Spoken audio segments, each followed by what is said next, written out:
Manuel Valls ou l'attente éternelle du coup de fil de Macron. Un peu d'humour. Dans un petit appartement parisien, Manuel Valls, ancien Premier ministre, est assis sur son canapé, le téléphone à portée de main. Depuis des jours, il attend ce coup de fil crucial d'Emmanuel Macron, espérant être rappelé à la rescousse pour diriger le gouvernement.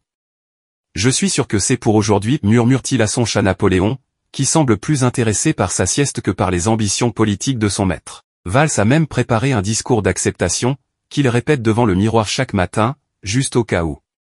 Pour passer le temps, il a pris des mesures drastiques, il a appris à tricoter, à terminer tous les puzzles de 1000 pièces qu'il pouvait trouver, et a même commencé à écrire ses mémoires, intitulées provisoirement L'art de l'attente. Il repasse son costume et laisse charger son smartphone depuis plusieurs jours déjà, prêt à décrocher à tout moment.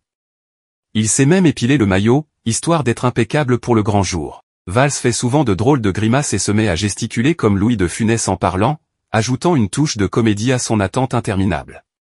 Ses voisins, intrigués par ses allées et venues incessantes vers la boîte aux lettres, ont commencé à parier sur le jour où il recevra enfin l'appel tant attendu. « Je parie sur vendredi prochain, dit Madame Dupont la concierge en riant. Mais seulement si Macron ne change pas d'avis d'ici là. » Pendant ce temps, à l'Élysée, Emmanuel Macron est occupé à jongler avec les crises internationales et les réformes nationales. Manuel qui, plaisante-t-il avec ses conseillers, tout en consultant la liste des candidats potentiels pour le poste de Premier ministre. De retour chez Valls, le téléphone reste silencieux.